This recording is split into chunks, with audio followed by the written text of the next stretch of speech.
Olá, eu sou a professora Luíse e esse é o canal Biolu. Na aula de hoje, nós vamos começar a falar um pouquinho sobre a fisiologia vegetal, começando por esse tópico que sempre cai, tanto nas provas de escolaridade como nos vestibulares. Nós vamos falar de fotossíntese e respiração celular. Todos os seres vivos precisam de energia para crescer, se reproduzir e manter o seu metabolismo. Essa energia é obtida através da quebra de moléculas orgânicas, como carboidratos, lipídios e proteínas. Como as plantas são capazes de produzir as suas próprias moléculas orgânicas, elas são então chamadas de seres autotróficos. Ou seja, as plantas realizam fotossíntese. Mas você sabe o que é fotossíntese? Bom, eu espero que nesse momento você não me venha com aquele tipo de resposta do tipo fotossíntese é o processo pelo qual as plantas produzem o próprio alimento. Não, ok? Não.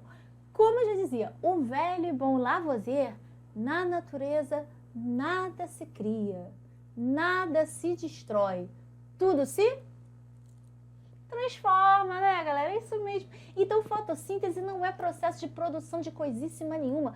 Fotossíntese é um processo de transformação. Ou seja, a planta vai transformar substâncias simples e inorgânicas, como água, sais minerais, gás carbônico, na presença de luz e vai transformar essas substâncias em substâncias orgânicas e complexas, como, por exemplo, a glicose, além, é claro, do oxigênio. Agora, para que esse processo extremamente complexo e importante aconteça, essa planta vai precisar receber diversos nutrientes, ou seja, é preciso que ocorra a nutrição mineral. Alguns desses nutrientes são necessários em grandes quantidades, são os macronutrientes, ok? Que nutrientes são esses que a planta precisa em grande quantidade? São aqueles que fazem parte, do maior peso corporal. É aquela velha regrinha lá do Chomps, não sei se você conhece, né? Então, o que tem mais no ser vivo? Chomps, carbono, hidrogênio, oxigênio, nitrogênio, fósforo, enxofre. Então, esses são alguns dos macronutrientes. Outros nutrientes a planta vai precisar em menor quantidade, são os micronutrientes, ok? Algumas dessas substâncias necessárias à fotossíntese, como por exemplo o gás carbônico, podem ser obtidos diretamente através das folhas. Outras, como água e sais minerais, são absorvidas pelas raízes. Vale lembrar que a fotossíntese é dividida em duas grandes etapas. A etapa fotoquímica, também conhecida como fase clara, e a fase de fixação do carbono, mais conhecida como fase escura. Beleza? De forma bastante simplificada, o que acontece nessa fase fotoquímica é uma transformação do fóton, da luz, da energia luminosa em uma energia química, ok? Mas como isso acontece? Então, a luz vai chegar lá no cloroplasto, lá na tilacoide, né, no grânulo, onde nós temos o pigmento clorofila e vai excitar essa clorofila. Quando a clorofila recebe a luz, ela perde elétrons. Esses elétrons são rapidamente carreados pelos transportadores de elétrons, como o NADPH, ok? Agora, para essa clorofila não ficar oxidada, não perder elétrons e ficar nessa mesma, o que vai acontecer? Vai virar água e vai sofrer um processo chamado fotólise da água.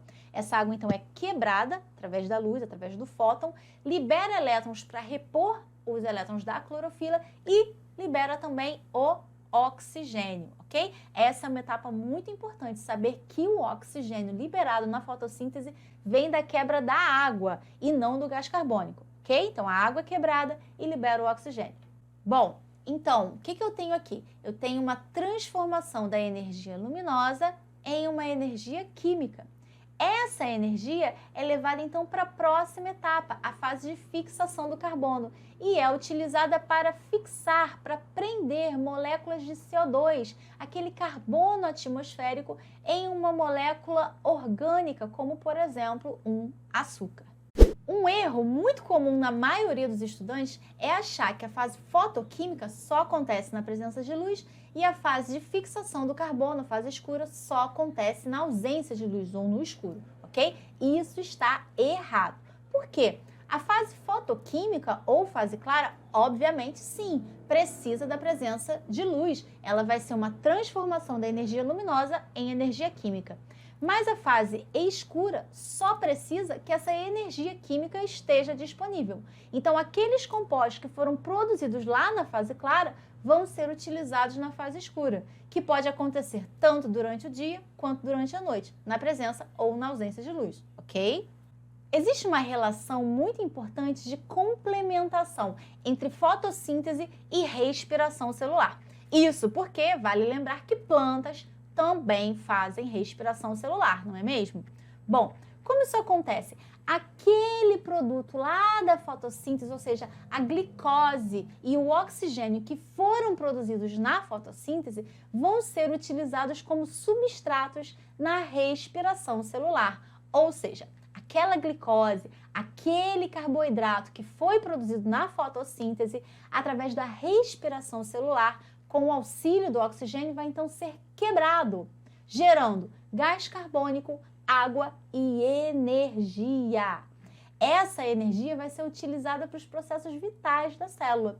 E o gás carbônico e a água vão então servir de substrato lá para a fotossíntese, ok? Esse é o princípio que permite, por exemplo, a existência dos terrários. Já viu um terrário? Pode ser um vidrinho minúsculo como esse aqui, basta que ele seja vedado, contenha dentro dele terra, uma plantinha, um pouquinho de água e um pouquinho de ar. Desde esse negocinho minúsculo aqui até um terrário significativo como esse daí. Os terrários funcionam como microecossistemas. Isso porque os elementos ciclam dentro dele. Por exemplo, a água contida no solo desse terrário vai ser absorvida pela raiz das plantas, vai ser utilizada por ela. Uma parte dessa água ela vai eliminar através da transpiração, que acaba voltando para o mesmo solo e vai ser utilizada de novo, ou seja, é um ciclo. O mesmo ciclo vai se dar com os gases. Então, a planta vai fazer fotossíntese e liberar oxigênio. Daí, ela vai usar esse oxigênio quando ela fizer respiração celular, produzindo o quê? Gás carbônico, que ela vai utilizar para fazer fotossíntese. Então, é um ciclo perfeito, contínuo, tão perfeito que permite, por exemplo, esse terrário bonitão aí da foto, onde esse senhorzinho inglês produziu, adivinha, gente? Na Páscoa de 1960. E reza a lenda que desde 1972 esse terrário permanece vedado, fechado, ok? Bom, é um ótimo presente para aquela pessoa que não lembra de molhar as plantas, não é mesmo? Basta que ela lembre minimamente de expor o terrário à luz, aliás, né? Afinal, a luz vai vir de fora e as plantas precisam de luz para fazer fotossíntese. Mas não é só de luz que uma planta precisa para realizar fotossíntese. Vários são os fatores que podem influenciar essa taxa fotossintética, como, por exemplo, a concentração de CO2, a temperatura, os nutrientes que estão disponíveis naquele solo ou até mesmo a água. Então, se uma planta estiver sob condições ideais de nutrientes, água, temperatura e luz, por exemplo, mas estiver com menos CO2, então esse CO2 será o que nós chamamos de fator limitante. Ou seja, aquele fator que vai estar nas concentrações menores, mais próximas do mínimo, seguindo uma certa proporcionalidade. E seria então o CO2, nesse caso, nessa hipótese, que estaria então limitando o crescimento vegetal. No entanto, os fatores que mais costumam influenciar a taxa fotossintética são a concentração de CO2, a luz e a temperatura, ok? Então, supondo uma planta que esteja em condições ideais de CO2, na temperatura ideal, a luz seria o fator, então, que iria limitar o seu crescimento.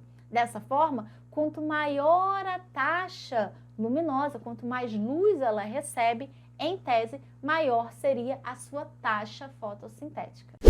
Então, como você já sabe, as plantas fazem tanto fotossíntese quanto respiração celular, de forma que o mesmo CO2 que ela utiliza na fotossíntese, ela libera na respiração celular e vice-versa. Com isso, nós temos que existe um ponto X de intensidade luminosa na qual a taxa fotossintética se iguala à taxa de respiração celular. É o que nós chamamos de ponto de compensação fótico, ok?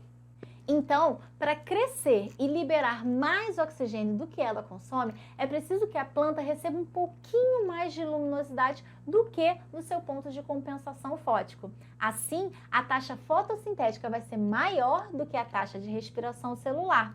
Ela vai produzir mais do que consome, podendo inclusive formar algumas reservas, ok? Bom, gostou da aula? Eu espero que sim.